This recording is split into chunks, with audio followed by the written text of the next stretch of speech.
The main Upanishad portion was covered yesterday, so I would like to repeat the main Upanishad, all the 12 mantras, just giving the list.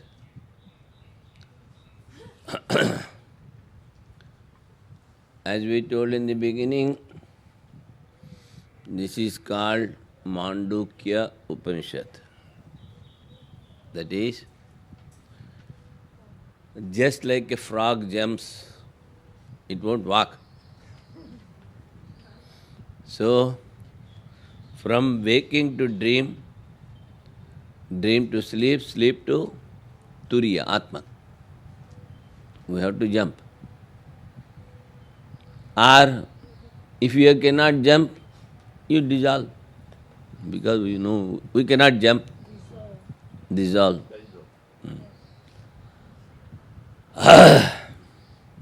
And the main thing here is going to tell is the name is not different from the form and form is not different from the name. The name is not different from the form because when you utter a name of a particular object, the form comes to your mind. And all the forms are one with the name, with the species and other things. Just like a cow. You may name a particular cow as Gauri or something. But, anybody Gauri is there or what? Huh? But, how a particular Gauri can be one with the name cow? Because through species. Cow is a species with that race. So, name and forms are not different. Another important thing here is that everything is in your mind. Everything is in your mind. The I and mind are the creations of the mind. The rest is the creation of God. Because of this I and mind, we are attached to this body and world. So this is the most important point. And he says, as the dream is unreal, we know, we dream, but after waking up we say, it is unreal, it is illusion. We do say. So, why? He says, because you are the seer of the objects of the dream. In the same way, the waking state also is unreal because you are the seer, you are the witness of your body, mind, sense organs and all the objects. That is the logic behind. Another thing, I told illusion is all superimposed on the consciousness. Everything is superimposed. But in the scriptures, one is called appearance and another is called ignorance. Appearance, we see a rope on this, a snake on the rope.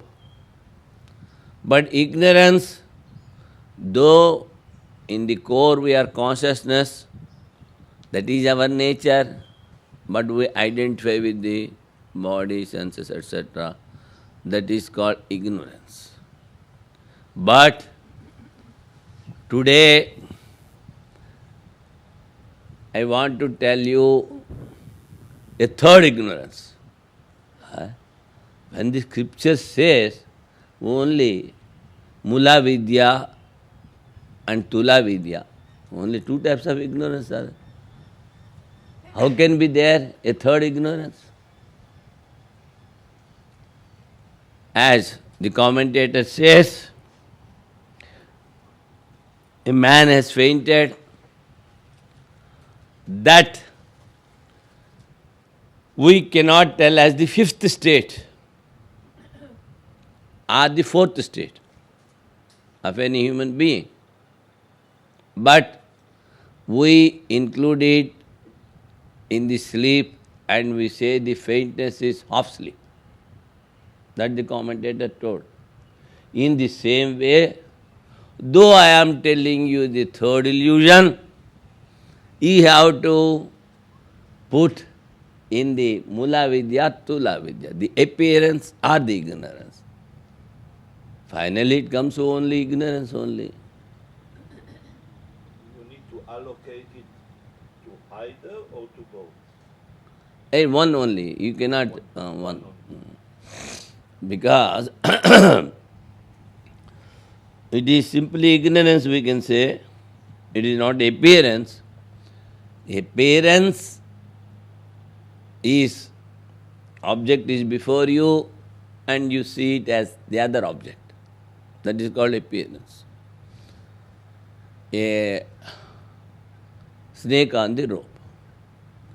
So, now the question is, what is this third illusion? A story goes like this. There was a wealthy person and he drank wine nicely, so he lost his mind. He is not in senses. Somehow he was taken to the house and he entered the house and he entered into his bedroom also, as he was led by somebody else. Then the servant goes away. And now he is not in senses. What to do? And he was having a walking stick with him. He was having a walking stick with him. Because that he was not able to think properly, in that, say, in that particular state, now he started discriminating. What? Whether I should sleep on the bed or the stick should sleep on the bed. Huh? Walking stick.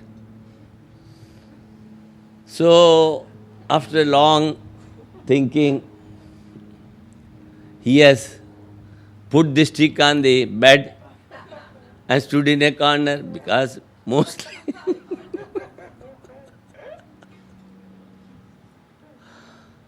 and then after some time, again servant comes, he says, "Hey, keep quiet. The owner is sleeping. Don't wake him up." You see the climax. So, this is, we think that the body is different because of discrimination. Because he could not discriminate, his mind is out of gear. So what he is thinking? I am the stick. So he has put the stick on the bed and stood in the corner till morning. So this we call the third illusion, but it is only illusion, ignorance.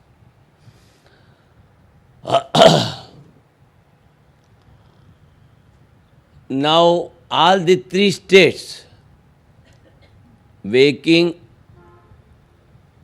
dream and sleep, all the three states are superimposed on the fourth one, that is called the Atman.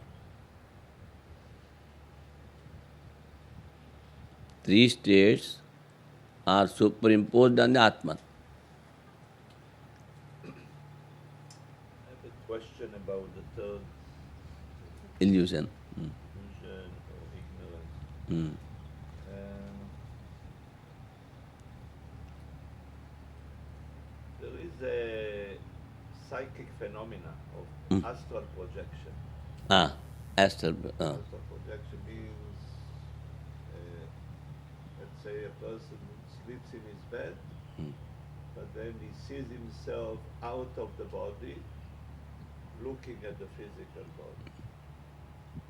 So now he is not identifying with the physical body, but he does identify with the astral body. Astral body. And he goes round. Yeah. So the physical body is like the stick. You can say. No, here you see, he is seeing his body separately. Yes. That the subject is divided. Yes. But here, the subject has become the object and object has become the subject. Yes. He says, I am the stick. Yes. Because of his not healthy mind. Yes. So he has put the stick on the bed and he is standing in the corner. So the third ignorance is the mutual superimposition. Just you see, as though we are the consciousness, the self, but we identify with the body. They are separate things.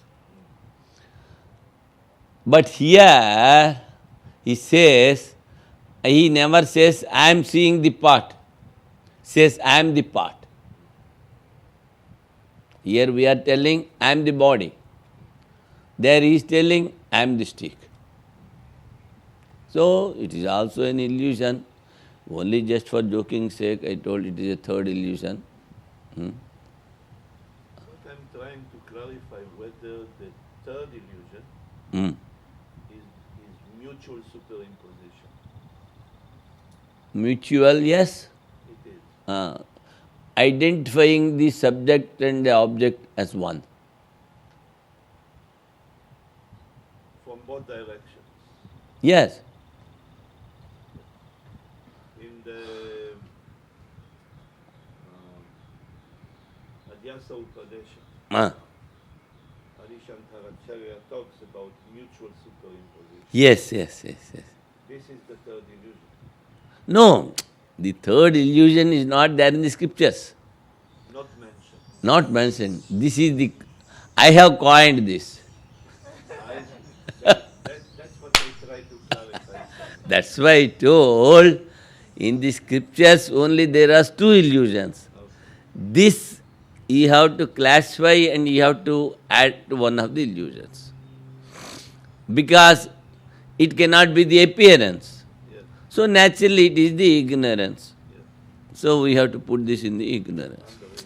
Under Under ignorance. Though But it's not scriptural. it's not scripture. Scriptural is only illusion. Yes. Illusion to its climax, we can say, that's all. Because you see, not identifying the consciousness, identifying the body as one's own self is called ignorance. But here he goes a little beyond, because he has drunk well. That's why I coined this, that third illusion. That's why I gave the example that a man has fainted and commentator says the fainting is not a fourth stage or the third stage. It has to be included in the three states. And he discriminates and finally says it is half sleep. So, this you can tell, you can give an adjective for the illusion, what else can be done? More illusion or whatever illusion, whatever you may call. So, that is something. Now, we'll go into the stanzas. In one way, it is essential also to repeat. And since a newcomer is there,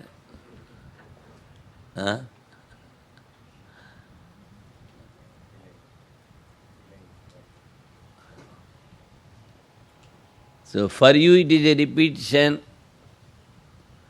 for her it is just to know what is what. Om ityed aksharam idam sarvam. As I told you first, name and forms are not different. The forms what you are seeing everywhere is only the name, and name comes out of Om or A. Without a vowel, you cannot pronounce or utter a word. In every word, there is a vowel. In the same way, the A, U are the vowels. So, they are pervading all the speech. Now, the nearest name for the consciousness or the Brahman is Om. That was decided in the scriptures. Oh, now what he says, whatever we are seeing, idam sarvam, it is Om. Why? Because name is not different from the form. Form is not different from the name. Tasya upavyakyanam, we are giving the explanation. This past, present and future, everything is Om, he says.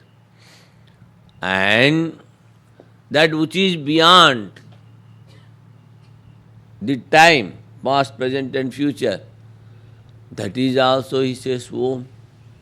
That means, which is beyond the name and form, which cannot be expressed by speech, the pure consciousness, the Atman, the Self, is beyond cause and effect as well as past, present and future.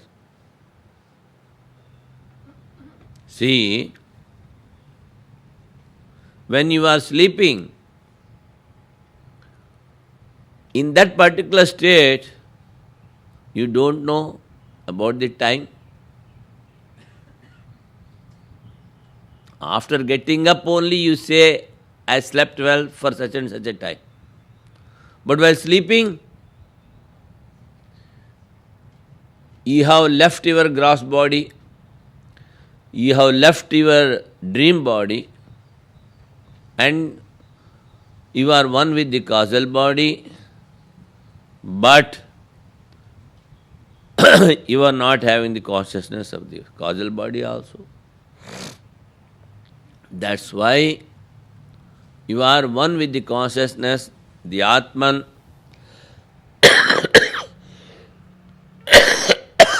It is beyond the time, past, present and future. Before creation, everything is in the subtle form. Before waking up, everything is in causal form, in you. And it only comes out as waking in dream. But since you don't know, Sukha mahama swapsam na kinchid avedishna, I slept well, I don't know anything. That it indicates that the self is beyond time. It is only it is the only thing real. Everything is unreal. In this unreal world, we divide the time, past, present and future. But in the real thing, there is no time. Sarvam hi etat Brahma. Everything again he says is only the consciousness which you call Brahman. And he says this self which is within you is no other than Brahman. I am Atma, Brahma. And he says it is having four parts. Atman is not having any form. It is not having any adjectives. It is beyond action. And it is even beyond space. In the space, there is no form. But to make us understand, he says, imagine that there are four parts in that consciousness which you call Atman or Brahman. Four parts, he says. And waking, dream, sleep, and which is beyond, the Turiya. These are the four parts.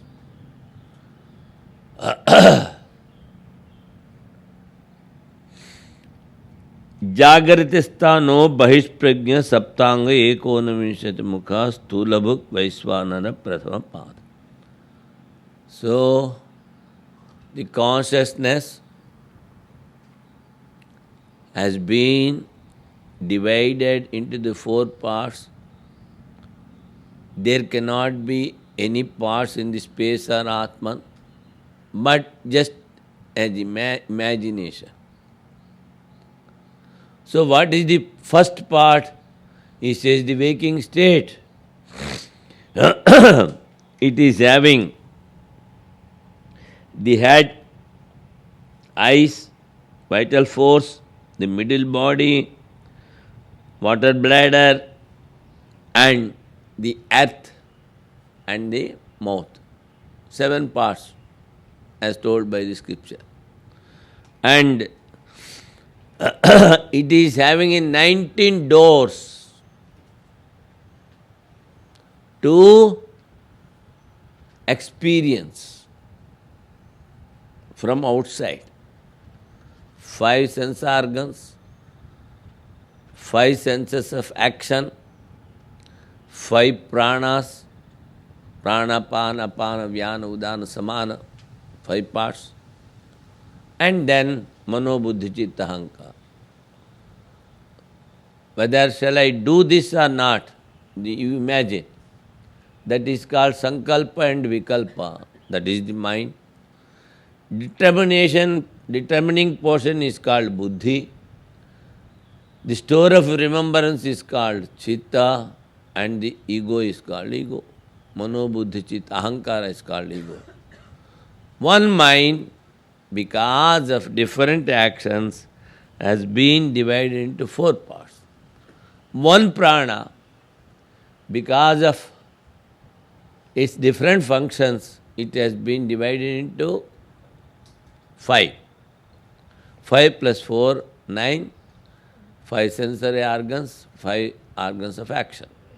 Karma, indriya and jnana. It becomes 19. And in waking state, your mind is going out to experience the outside objects. Sound, touch, taste, form, etc., etc. But Here you have to know,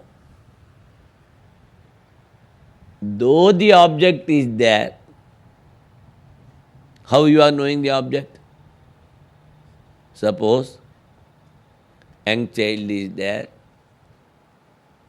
is going with his mother, and suddenly he sees an elephant and asks the mother, "What is this?" Because previously he has not seen. The mother says it is an elephant. So he got the impression of the elephant in his mind. Next time when he says, he himself says, "Mother, this is an elephant, is it not?" He says, "Yes." Though object is there outside, knowledge is inside. That is why we have told that the whole world is within you. It is nothing but the mind. You say, "I like this, I don't like this. I want this, I don't want this." Though you like a thing, when you don't want, you reject it. You give it up. So, till yesterday you were behind that. Today, no, I don't like it. That means mentally you got detached. As the impressions of the objects, of all the actions that you are doing, of all the actions which you have done previously, everything is in your mind, in both conscious mind and in subconscious mind. That's why, as promoted by the samskaras or impressions of his subconscious mind, the man acts. That the giver of fruits we call the Ishvara, because we forget. That's why he says, Bahish prajnaha. Though the knowledge is there inside, we presuppose that the happiness is in the object. But at times, you give up the object.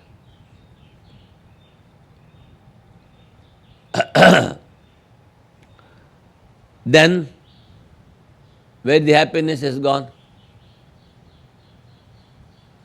That's why, suppose you have purchased a new car, you are so happy. Even you don't allow your servant to wipe it, yourself taking. And you are so careful in driving. How long it is? For few days. Afterwards, you drive as you please and you give the washing and other thing to the servant. Why? If the happiness is there, it should continue, it should be real. It is an unreal happiness. It is evading. It is passing away. Then how you got happiness in the beginning? That's why the Vedantins, they say, whenever you get an object of your desire, the mind turns towards the Atman. The happiness is there, that it reflects on the object. That's why you see, you give a toy to children, they play with it. 2-3 days afterwards, they break it and no. Again they want another toy.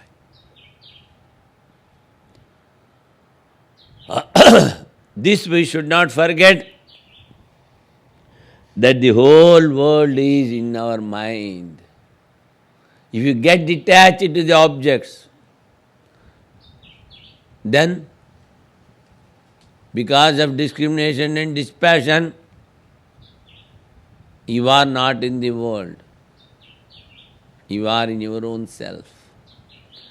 That what scriptures they say. So then The dream state, it is, he says, that is inside the mind. The impressions that you have carried in your past lives, in the waking states, you see them as dreams. Your own self becomes the witness and your own mind becomes the object. So, the Atman is the seer and the dream is the object that is seen. An object is seen.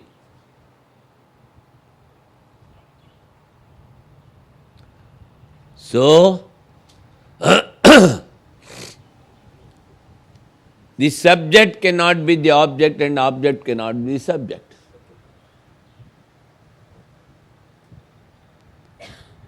The object cannot be the subject and subject cannot be object.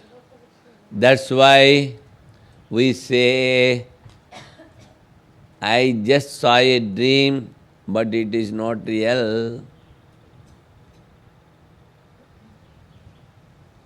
So, there in the dream, you can clearly distinguish between the subject and object. Your body is lying on the bed. You take another body and goes round here and there. You create all the things. And again you say, oh, it is all not. Andhya. But when you have closed your eyes, when there is no light, how you have seen the dream? That is the effulgent self-consciousness. By this, that something is there beyond the mind is established. See? And he says, the same 7 organs and 19 doors are there, but the dream state is subtler, he says. He enjoys the subtle things because all the impressions are there in the mind that he sees as dream.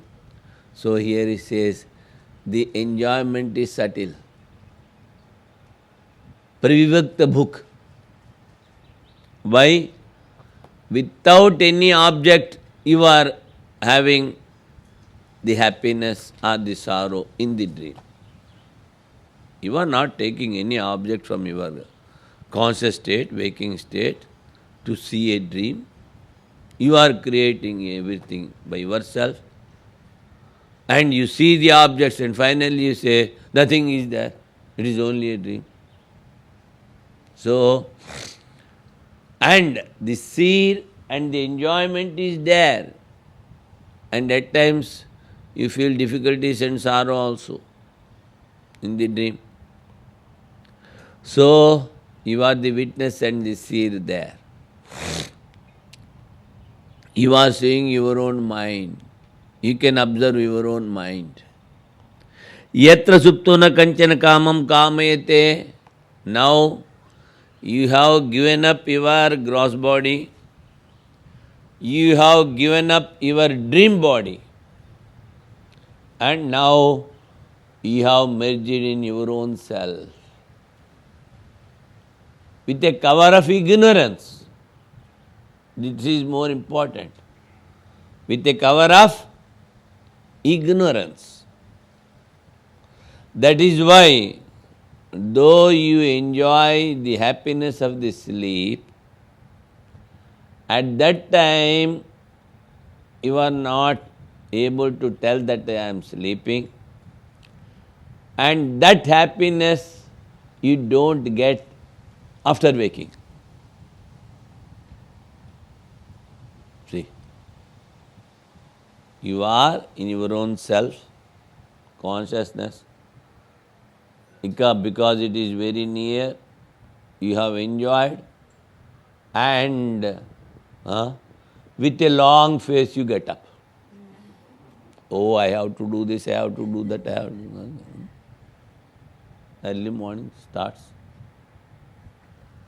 And all the happiness has gone with winds. The happiness which you are having in the sleep, if you can experience in waking state, that is called samadhi, that is called liberation, that is called emancipation. No more birth and death for you. There is no desire. Desire is in the mind. So, a sleeping man is not having any desire. He may be a thief, or he may be a murderer, he may be a man of bad character, he may be a man of good character. Nothing stains the sleep. He may be a king, he may be a beggar, but everybody is enjoying the same happiness in the sleep. It may be a tiger, it may be a cat, it may be a dog, whatever it may be. Because they go into the Atman with ignorance.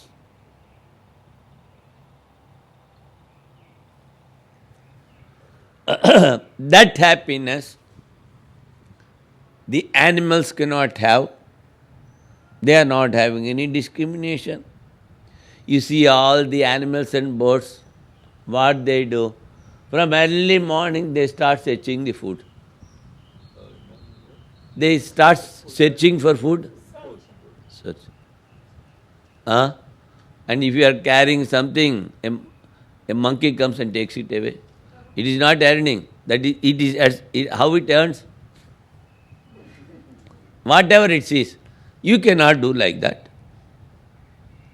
Because that is their right. But it is not your right. You are having discrimination. And you are having at the same time dispassion.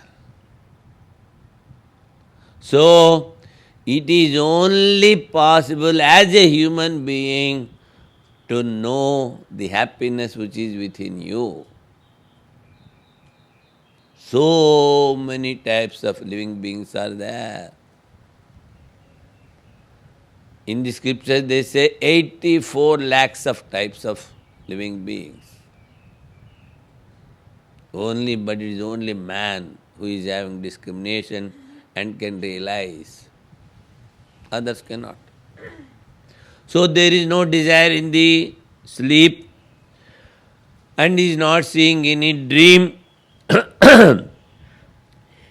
He becomes one with Pragyana Ghana, he says.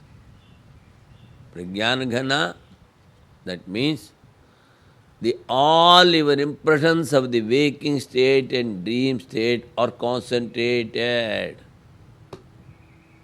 They become one. Anandamaya. It is not the bliss absolute, as if it is a bliss, and more bliss is there, more happiness is there than waking in dream. That's why he says it is a state of more happiness. But it is not the absolute happiness, absolute bliss. Absolute bliss you will get when you experience the consciousness, the self, the Atma.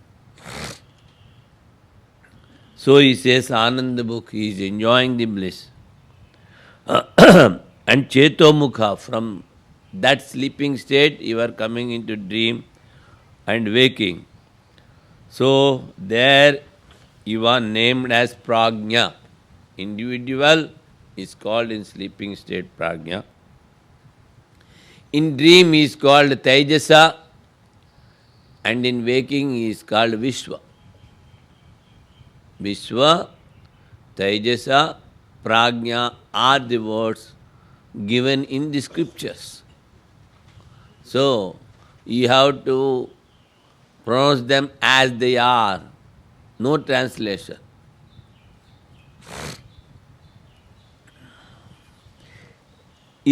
Now, the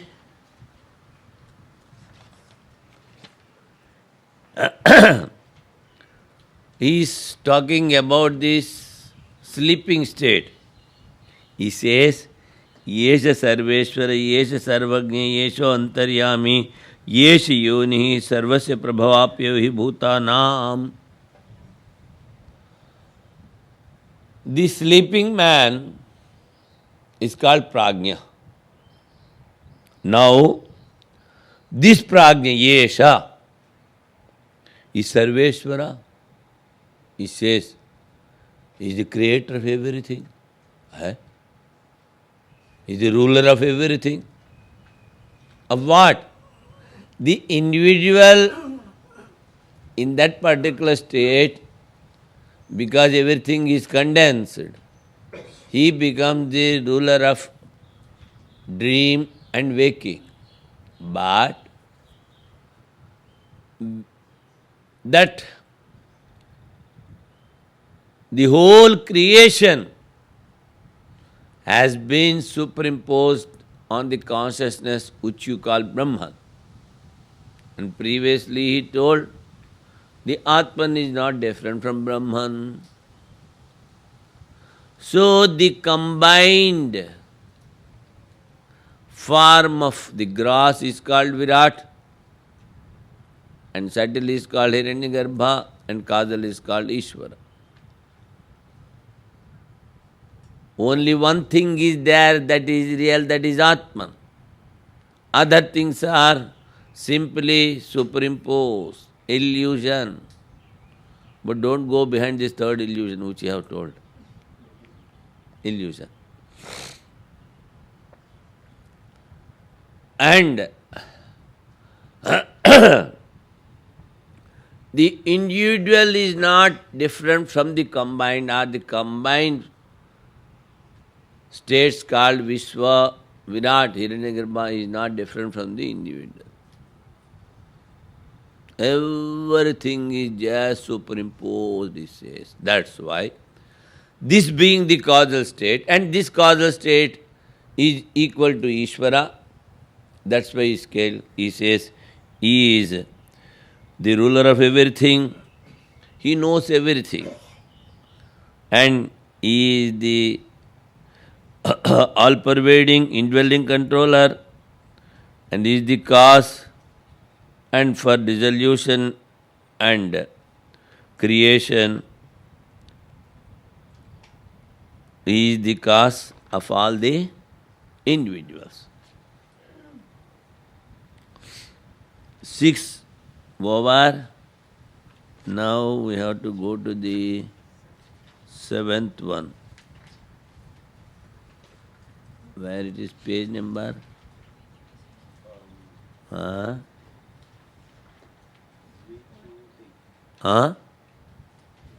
7th one. 330. No, not so far, I think. 330.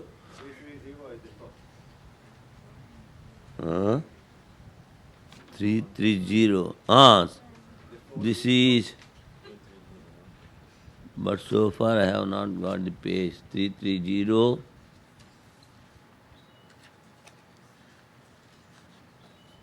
Yes, 7th one.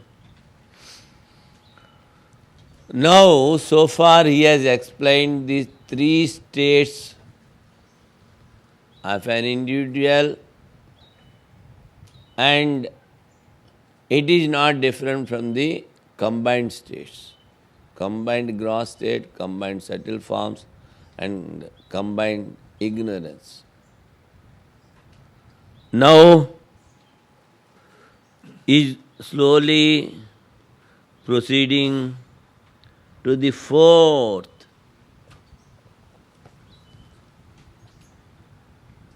a man of ignorance, he always experiences these three states only: waking, dream, and sleep.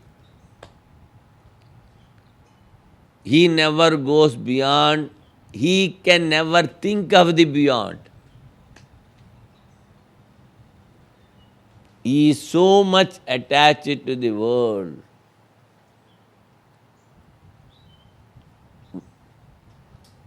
That's why he says the fourth, Nanta prajna, na bahish prajna, na ubhay prajna, na prajnan ghana, na prajnam adhyastam vyavaharam, like this. The fourth is thought of as that which is not conscious of the internal world as in the dream, nor the conscious of the external world as in the waking state, nor conscious of both the worlds, the gross and the subtle, nor desire with unconsciousness.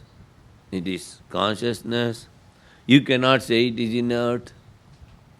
Nor simple consciousness, nor unconsciousness, which is unseen. You cannot see with the sense organs. You can only have the experience in samadhi. That means, as I told you, the happiness which you are feeling, he told Anandamaya. That is, more happiness is there. Maya in Prachuryartha. But it is not the absolute bliss. Why? Absolute bliss is only in one thing, that is Atman or Brahman, but the Brahman is not different from the Atman. When you experience your Atman, identifying with Brahman, then you will be getting absolute bliss. Even they tell not happiness. Happiness in sleep. I slept well. But here, bliss absolute. That's why he says, you cannot see that, but you can experience it. You cannot see with the sense organs. There is no action, actionless. Akarma. Though it is not doing anything, though it is not the doer, taking the help of illusion, he does everything. That means he is witness and the doer is ignorance, illusion. Parinami upadana karana. Swamiji used the words in samadhi. In samadhi. So it is my understanding that this is nirvikalpa samadhi, Yes. not savikalpa. Not savikalpa. Savikalpa, as I explained to you, it is aham brahmasmi. That is the experience. But realization is I am Atma Brahma. That is the impression of the mind.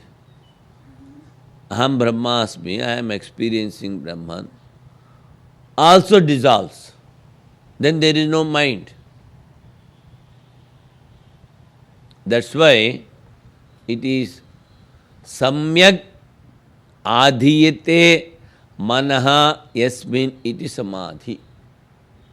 That mind is nicely put or dissolved in the Atman. See? So, the Sanskrit words, they explain you everything.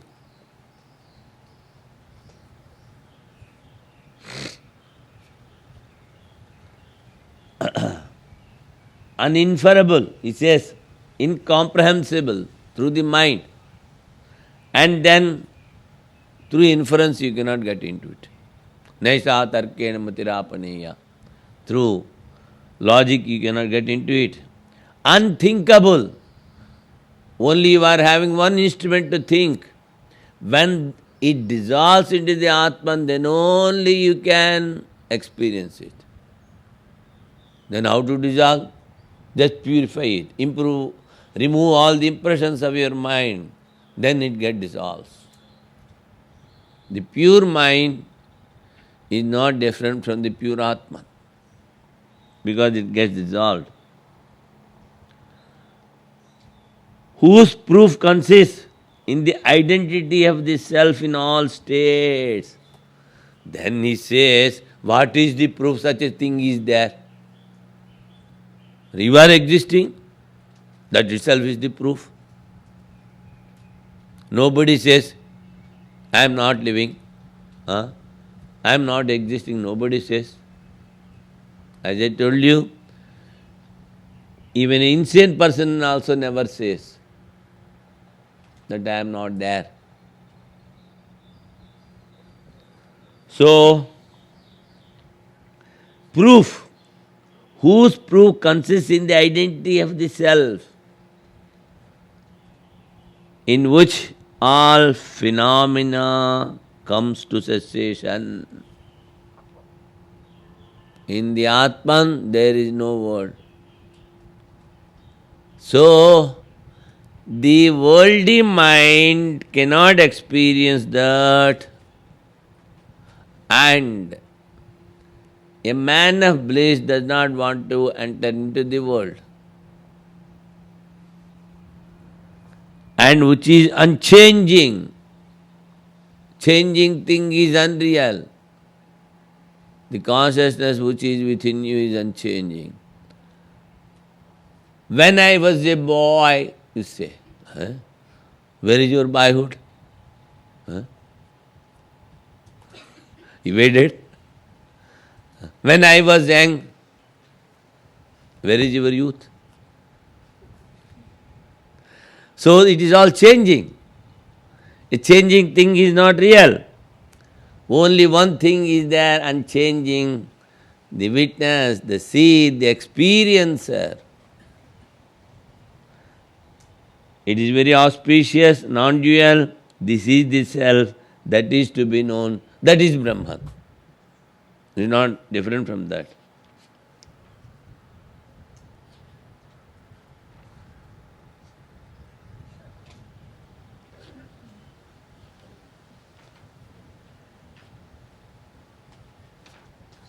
Then it, Swamiji,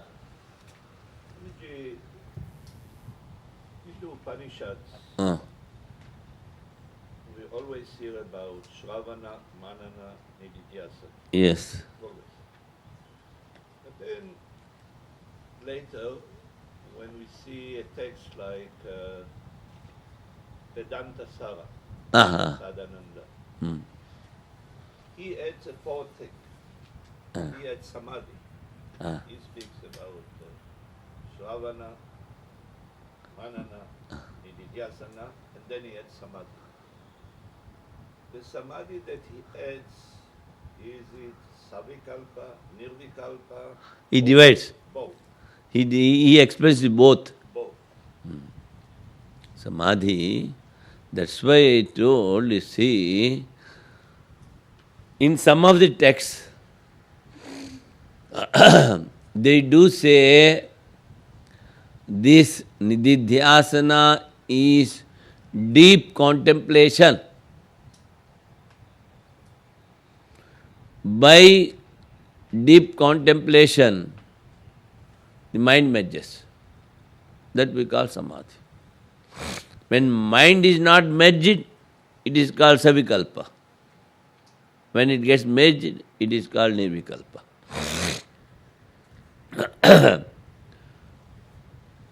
Through the hearing the scriptures, we have to contemplate on them. Is it not? how only one Atman is real, and what is the nature of Brahman or Atman.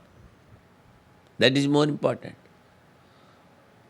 On what you are going to meditate, contemplate. One thing you may say, the scriptures say, the world is unreal. All right, through logic you have accepted. Then what is the nature of the Atman?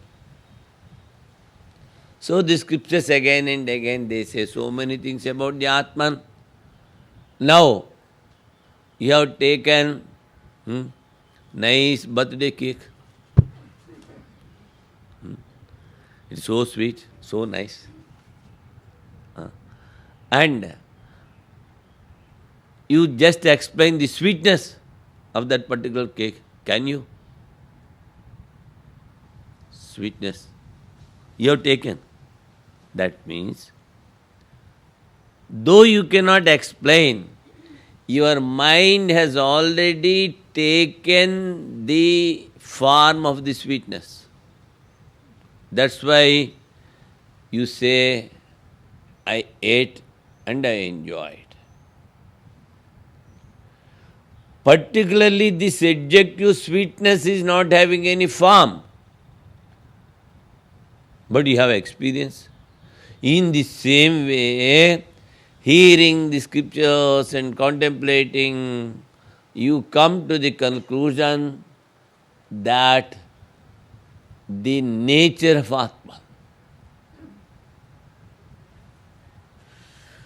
So contemplate on it. Deep contemplation. For that contemplation, mind should be pure. That's all. Mind should be concentrated and it should get pure.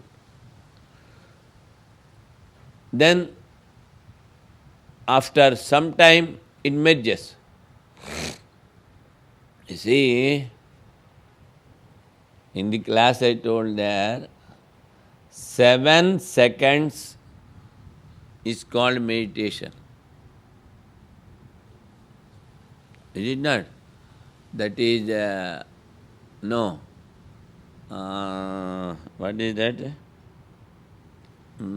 All the 8 things of dharana, dhyana, samadhi. So, the dharana is only for 7 seconds. If mind gets concentrated for 7 seconds, it is called dharana. 7 into 7, 49 seconds, if the mind is concentrated, it is called dhyana. 49 into 49 seconds. Or in places they put as 9 into 9, something, whatever it may be. It all together it comes to half an hour or a little more, this side, that side. So if the mind gets concentrated of the particular time, say half an hour, then it merges. No ignorance, no mind, nothing. You are in your own self.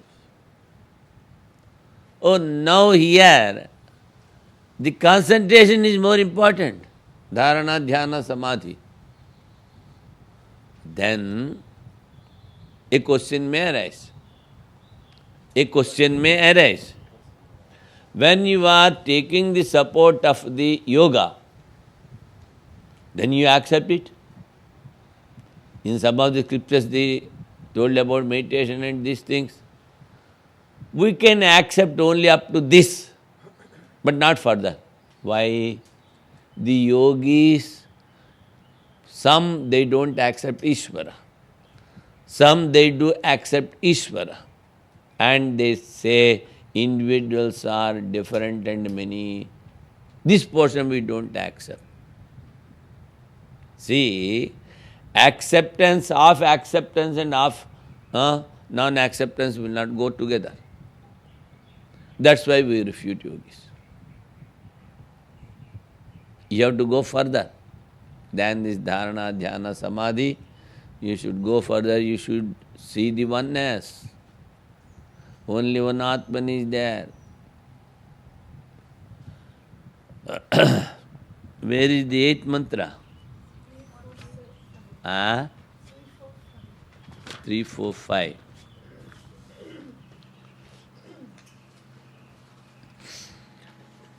Now again the scripture says, so far abhideya pradhana omkaras chatuspad atma iti vyakhyato yaha.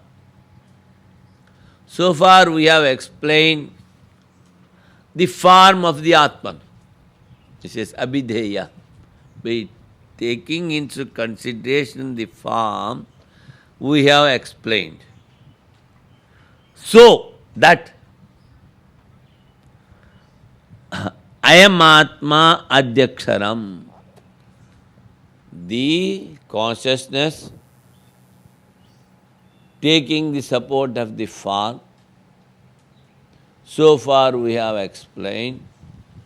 Now we are explaining its name. Why? After knowing a particular object, the name enters into the mind. Suppose you have seen a person, so you will ask his name once or twice, what is your name? And after knowing you are asking the name. Before knowing, how can you ask? Is it not? That's why he says, first I told Abhideya the form. Now I am telling the name. That Brahman is called Om. See. Adhyaksharam Omkaro and Adhimatram Pada Matra Matrasya Pada. Now he says, name and forms are not different. So far we have explained the form of Atman, having 4 quarters. Now we are giving the name. The nearest name for Atman or Brahman is Om. And it is having 4 quarters and this is having 4 matras. A, U, Ma and A matra. But a man of intelligence, how he realizes this? Just by merging the waking, dream and sleep states are not real. They are just superimposed on the Atman. So, by merging these things into the Atman, by merging the mind into the Atman, he identifies himself with the self-consciousness. In that way, taking the support of Om, he realizes. See? That's why he says, Soyam Atma Adhyaksham Omkaro Adhimatram Pada Matra Matrasya Pada Akaro Okara Makar. Now, you have known an object, that is Atman. We are giving a name. The name is having 3 parts, A, U, Ma and A matra. Now he starts explaining all the A, U, Ma, matras he is explaining. Jagradisthano Vaisvana Rakara Prathama Matra Apte Rajimatvad Aproti Havai Sarvan Kamanasya. The waking state, which you call as Vaisvanara of the combined gross bodies, is no other than A. The sound A. That means, when you start meditating on the Brahman, you should take the support of the sound A, and on that you should imagine the whole gross universe. The A sound is identified with the gross universe. That is the first one. And those who meditate on Om, but giving more preference to A, what results they get? That has been given here. He who knows the verily accomplishes the all longings and becomes the first. All longings, what longings of the world? Again he says, Swapnasthana tejasa ukaro dvitiya matra. So the second one is U, and that sound U, you have to imagine all the subtle forms, combined subtle forms. The universe before creation was in subtle form. You don't see. A man is passing away. What is passing away? What you see? Simply tell, he has left the prana. But are you able to see? No. But nowadays they say, in the CC camera, what? CC camera they say, what is this called? CC camera. No, camera. CC camera they say. In that they can catch the image of the subtle body, they say.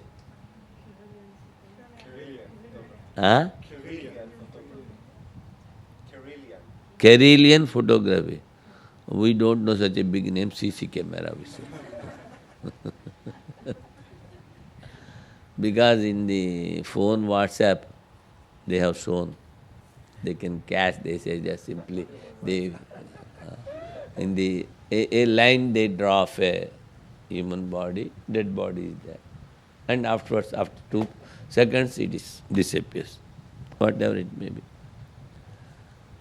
So the combination of subtle bodies, but if you sit near a passing man, you cannot see anything, what is going away, because it is in the subtle form.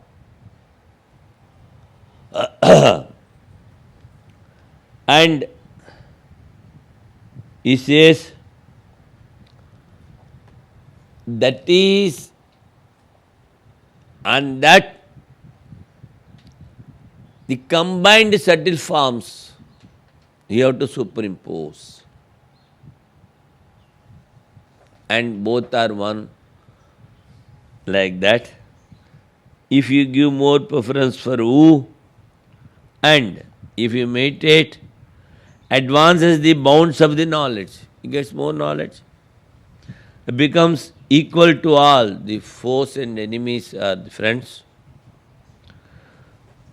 And a knower of Brahman is, a not knower of Brahman is born in his family. That he knows in the sense, the knowledge is departed to somebody or other.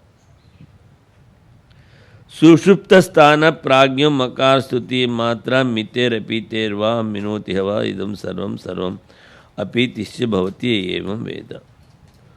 Who meditates on ma, the third letter, as the combined causal form called Ishvara. Ishvara is not manifested. He is the seed for the whole universe. From him, all the names and forms are manifested. That is why he is called in the seed form. Seed form. Causal state. So when he gives more preference for that, he knows really what this world is. Then the opponent asks, every ignorant man also knows about the world.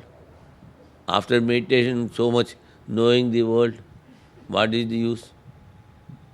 He says, He knows the world in real sense, that it is superimposed, it is unreal, it is not there. So, this is the third. And finally, he describes the Atman. It is not having any parts or matras. Page 352. Avyavaharya. Because it is actionless, there is no phenomenal actions or the worldly actions are the avyavaharya. A man who wants to realize his own self,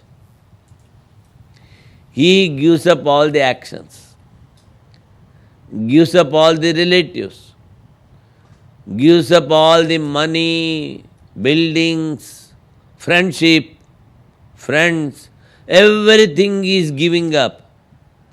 That means he is getting away from the worldliness. But he has not realized, he wants to realize. When you can see that he left the world because of dispassion, we say.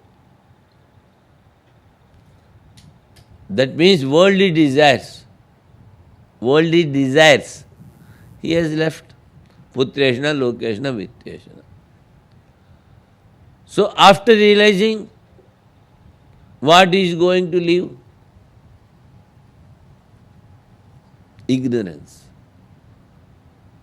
That I am not the mind, I am not senses, I am not the body, I am something beyond. I am the support for everything. In that particular state, he says, no phenomenal world. Cessation of the phenomenal world, and it is so auspicious and non-dual. That is, again he says, Omkara.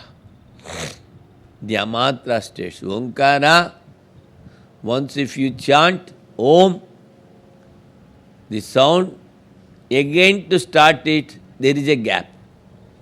That gap is called amatra. And that's why he concludes, those who dissolve these three states into the fourth one, they become one with the self. Atma eva samvishati. Atmana atmana. Now previously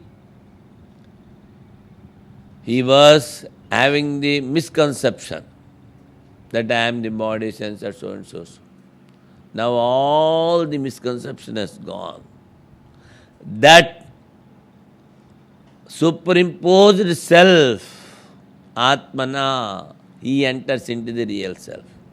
Atmana samvishati. So far we have finished. Swamiji, you mentioned that before self-realization, there has to be sannyas. Person has to gives up the desire for wealth, for son, and so on. But he's not self-realized. He still has to do sadhana. Yes. How is this related to formal sannyas? Sanyasya sravanam kuryat. Sanyasya sravanam kuryat. That the scriptures say. Give up everything and hear the scriptures. So, in Gita, it says, if a man gives up the results of the actions is a subsidiary sannyasi, says. Though he may be a, because he has given up the desire for the results of the actions. But here, we say, after giving up, what is his duty? Giving up means he has taken sannyasa. What for yes? To realize one's self. So what is his duty? Sravana Manana Nidhyasana. No other duty. Sravana Manana Nidhyasana. Only duty. Only duty. No other duty. Sanyasya Sravanam Kuryat. That means, besides this, if he is doing something,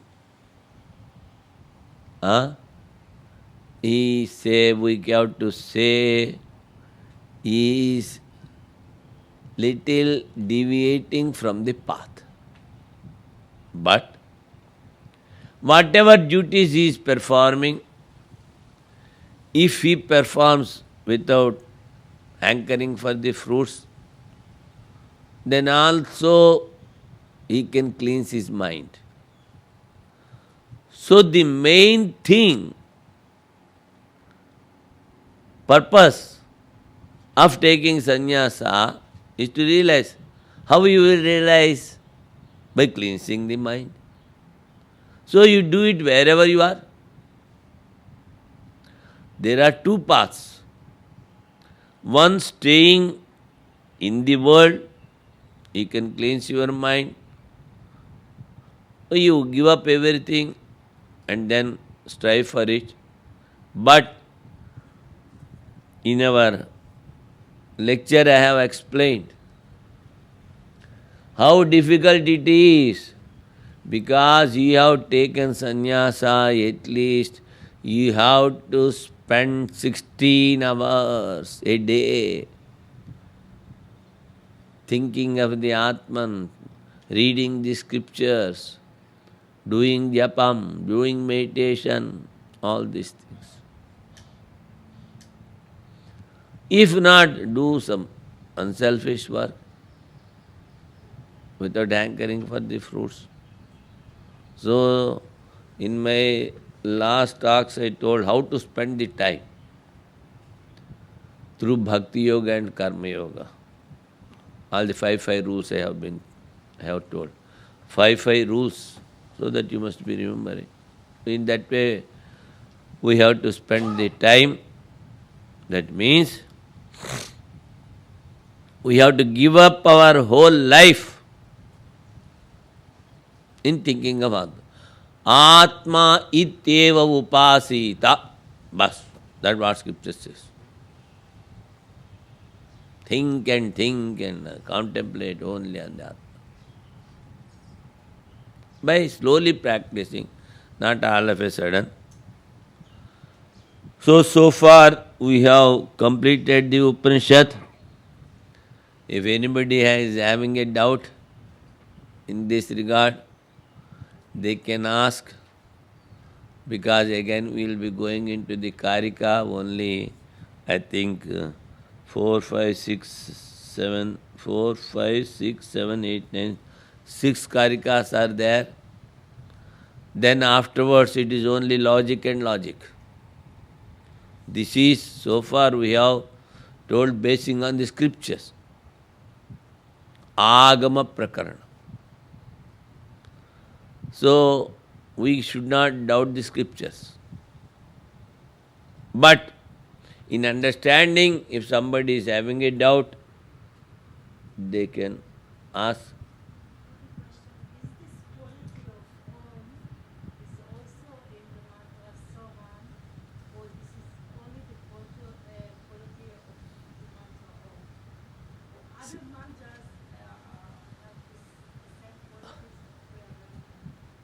It depends how you think.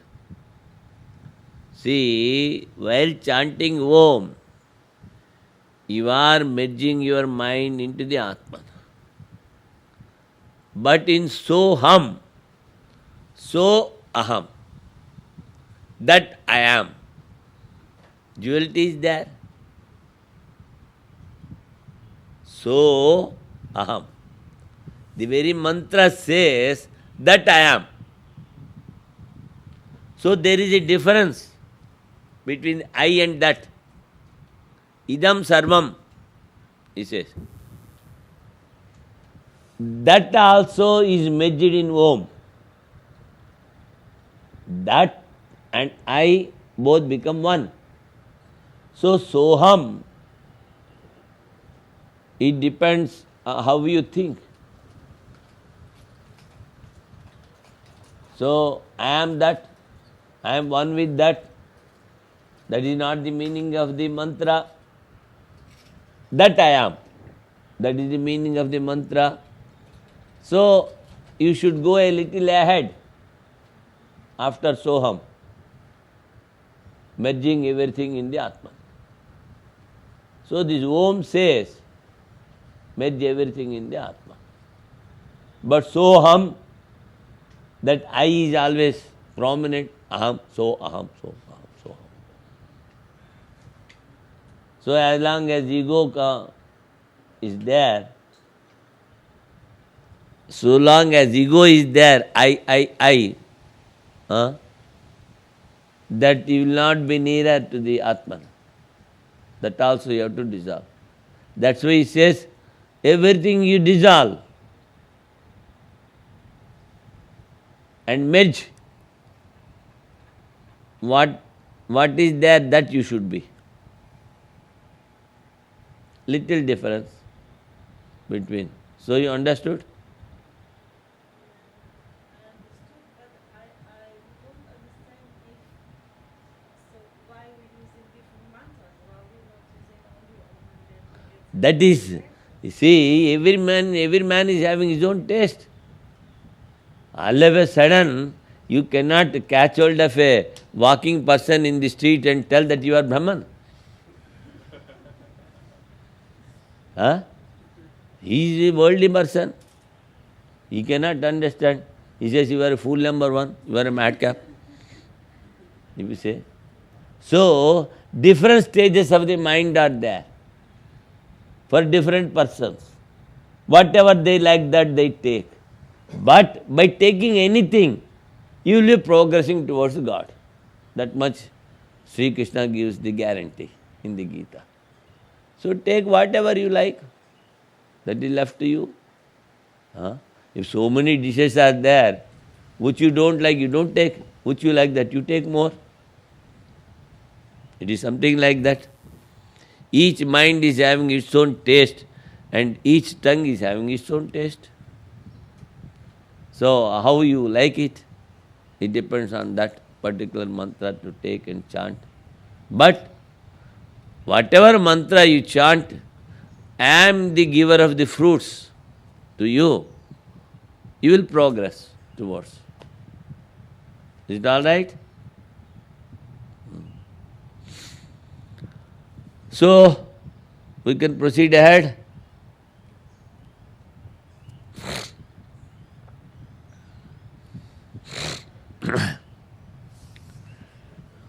Now, Gaudapada Karika 353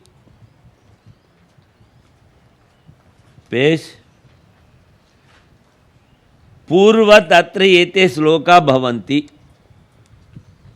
As Gaudapada described up to the 11th stanza, so also some other verses are there here. What for?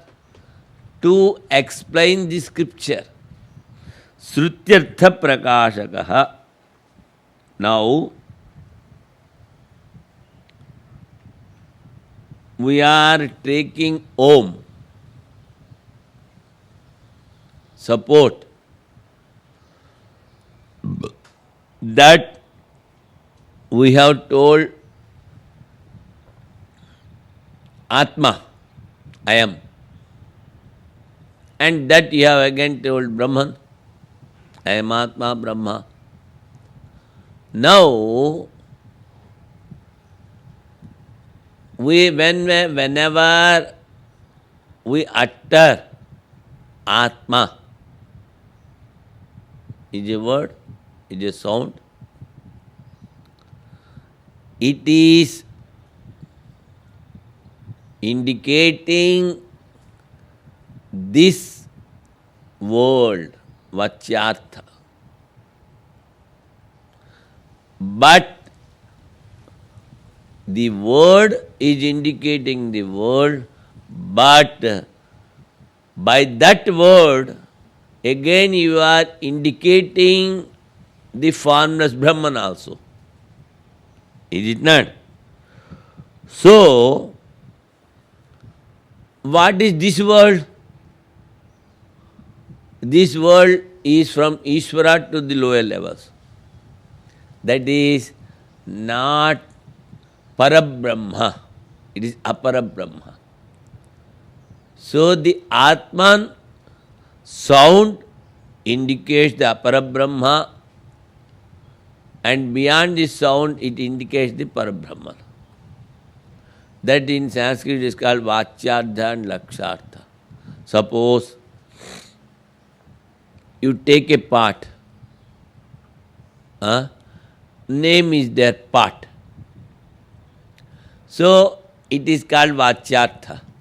If you say pot, you know that is something like pot is there. So whenever you utter Atman or Brahman, so in the relative world, that something should be there. That it always indicates Apara Brahma, the effect but not the even cause. But though in the world it is the meaning of the Apara Brahma, but what this sound is indicating, Om, it says only Brahman, Apara Brahman. In the world, the Atman, it is telling about the world, about the effect. But the indicated meaning is formless Brahman. That we should understand. Whenever you utter a sound, Atma, Brahma, whatever it may be, that it is, the meaning is not the absolute Brahman, Brahman with form. Because each sound, each word is having a meaning. So it just tells the meaning of the effect. But that particular sound again indicating the Om sound is also indicating the formless Brahman. By merging everything into the fourth one.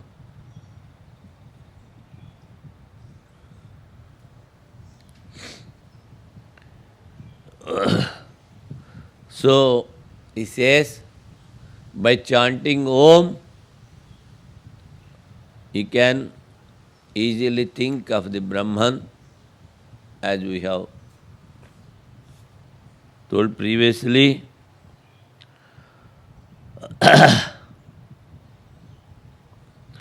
Now, whenever you say a pot,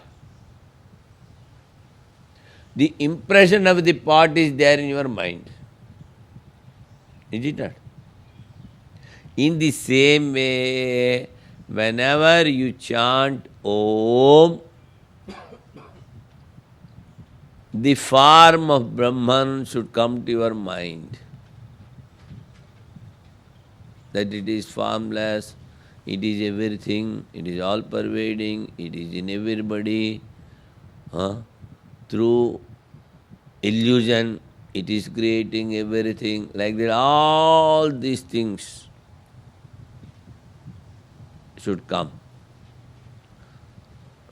Now, if you are able to merge this phenomenal world, both cause and effect, gross, subtle and causal, if you are able to merge and see our experience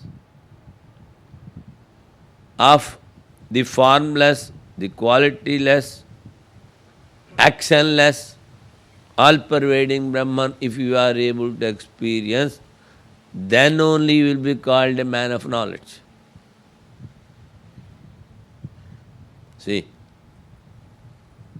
the other knowledge belongs to the effect, but not one which is beyond cause and effect. That also he says, and then again the same thing he is telling. Think as Vaishvanara, who has the Sutratman, Ma as the Ishvara, and merge here in Atman, those things you merge in the Brahman, and think as one of the Brahman, with Brahman. That's why he says, Pada Matra, Matra Pada. Onkara Padasho Vidyat Pada Matra Nasamsayaha. Now, this Onkara is the nearest name for Brahman or Atman. Again, we should not attack the Brahman in between, because he is already Atman is Brahman. So take only as Atman. We should know from the parts, he says, Padashaha, 4 parts is told. And what are the parts? These parts are the letters of the Om. Then he says, you should not entertain any doubt, na samsaya. Omkaram padasho jnatva na kinchidapi chintayet. Om should be known quarter by quarter. It is beyond doubt that the quarters of the self are the letters of Om. Why? We have imagined the individual and the combined is one, and everything, the gross, subtle and causal, is illusory, it is imaginary, only one thing is existing. Having known Om quarter by quarter, one should not think of anything. See, after knowing, becoming one with that, how again it comes? Should not think of anything. You told, having known in the sense, experience. Om, quarter by quarter. Then he says, one should not think of anything else. Na kinchidapi chintayet. Even in Gita says, Senai senai rupradmed buddhya ditigrihitya atma samstham manakrutva. The mind is merged in Atma. Atma samstham manakrutva.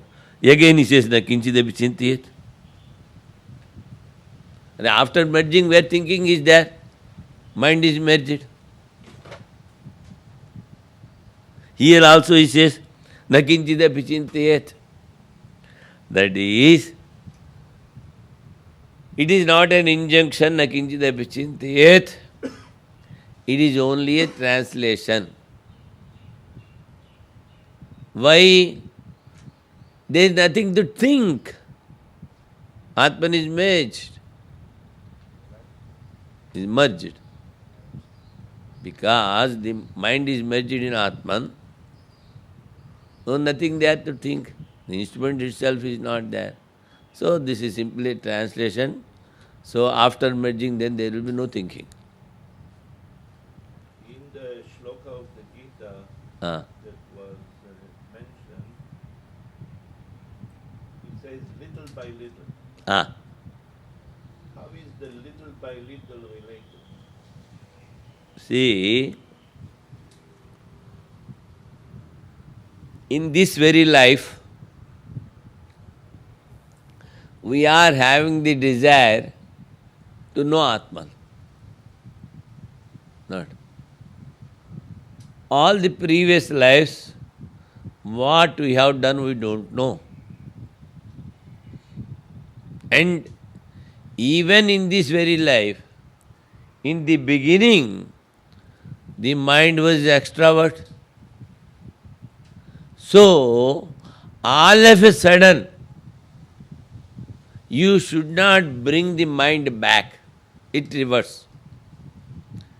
A vehicle which is going in the speed of 160 kilometers, you put a certain brake, is it not? In the same way, I told a sloka, Prathama Pratima Puja, Japat Stutistu Madhyama, Uttama Manasya. Slowly and slowly we have to cajole the mind and we have to bring it towards the Atma. So, while doing worship, you gather flowers, you clean so many things, vessels, and then, so by this, you are gathering your mind from the worldliness. It is always going out. That anybody can do very easily. So, don't do it suddenly. Little by little, try to control your mind, and little by little we have to take away the impressions. That's why in Taittiriya, so many stages are given. And the absolute bliss is given. And all the bliss is compared to particular stages. Why? That is depending on the purity, cleanliness of the mind. If your mind is pure, you are not going to Indraloka or Brahmaloka. Sotyasya chaka mahatasya, one who is known these shastras and who is desire, he will get this happiness also. Then, when you are not going, how you are getting that happiness here? That means, so far your mind is pure. That's why he says, don't control the mind suddenly.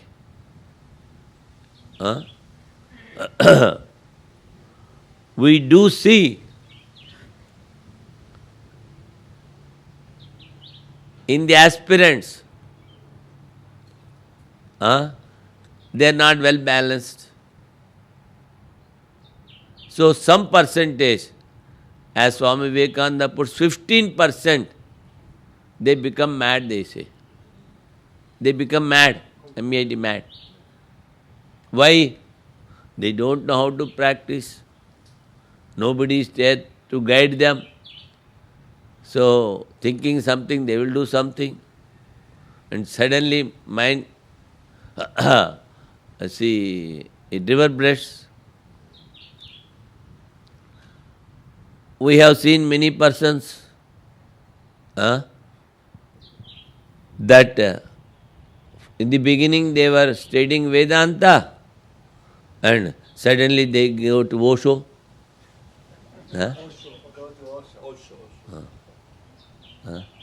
Or else he says, oh, I am getting nothing.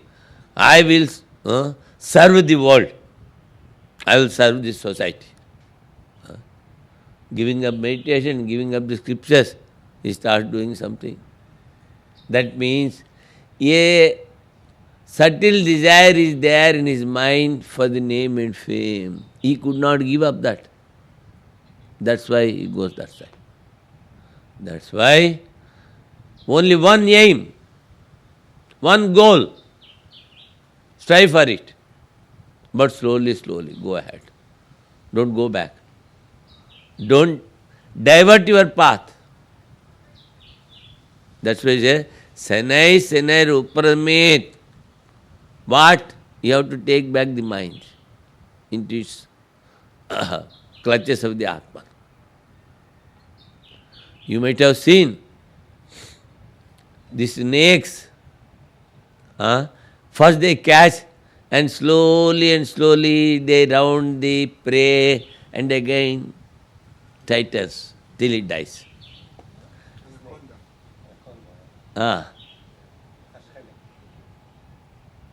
So in the same way, take into it hold, slowly control the mind and it should die. That's why he says, Sanai Sanai Rupramed Buddhya Dhriti Grihitaya. Dhriti is, you see, here, suppose you have not taken food for 3 days, fasting, and you are walking in a forest, and you feel that you are tired. No water, no food. Then you want to take a little rest. A rest for the body and mind. At that time, you should think, no, I am the consciousness. I am having the full strength in me. I can walk. Let me walk. That is called dhriti, dhairya. So anything may happen. Everything is happening in the mind and the world and everything is unreal. Give it up. So that is called dhriti. Most of the people, they start something, do for some days and give up. No dhriti. No courage. See? That confirmed determination should be there. Whatever may happen, I will do this. Sanai Sanai Rupramed Buddhya Dhriti Grihitaya. So never take back. Never be discouraged. Go ahead and ahead. That's why Sanai Sanai Rupramed Buddhya Dhriti Grihitaya. Atma Samstam Manakrutva. In the end, completely dissolve the mind into the Atma. That Om should be known quarter by quarter. It is beyond doubt that quarters are the letters of Om. Having known. Known in the sense, having realized, having experienced. Quarter by quarter, one should not think of anything else. So, after merging, thinking will not be there. That is only a translation. One should not think. Yathoktai samanyai padaya matra matra se pada tasmad omkara padaso vidyat yevam omkare jnate jnate drishtartham adustartham vana kinchid prayojanam chintayet. You see, he says, after meditating on Om, you should not desire any object which is seen or which is not seen. Kinchid na prayojanam chintayet. Na kinchid api chintayet. Kritarthatvat. What you have to do, you have done. Swamiji said this is only a translation. Na kinchid api chintayet. Yeah. Translation in what sense? Translation, you see, he cannot think of anything else because mind is not there. Oh, that is because he has merged the mind. His mind is merged. Oh, no question of thinking, it is only trans. Nakinchidapi chintayat means that is, before also He is not thinking anything else. After, there is no question of thinking. When there is no question, then why you have told? Simply we are translating. Bhuta Purva Gatya. As you see, after putting the brake also, the vehicle goes a little ahead. So that is called Bhuta Purva Gatya. In the same way, taking into consideration before realizing, it has been told. That is only translation it is called. So it is not literally, it is not so. It is only translation. And it is not an injunction. That also you should understand. Because of the common features mentioned above, the quarters are themselves the letters and the letters are the quarters. The idea therefore is that Om should be known quarter by quarter. When Om is known thus, nothing whatsoever serving any purpose, seen or unseen.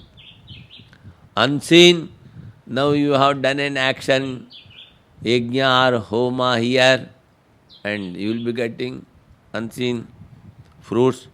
So don't think of these things should be thought of, for the knower has already become an accomplished person.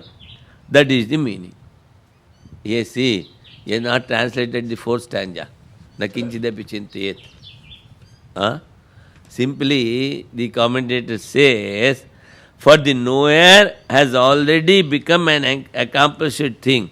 So, nakanchidapi chintayet, he has connected to here. Om is known, nothing whatsoever serving any purpose, seen or seen, should be thought. Afterwards he says, he has realized. So, nakinchidapi chintayet, bhutpurogatya, our translation. It is a praise. You cannot think anything of else, anything else. Like that, all these things you can put.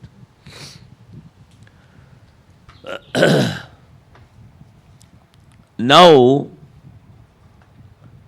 manana is called reflection. Yuktya sambhavitasya anusandhanam mananam. By taking the support of logic, whatever is possible, whatever is there, to think of that. That is sambhavitasya. What is the sambhavitasya? That only Atman is real. That is sambhavitasya. So deep ascertainment or reflection through logic is called manana. That will go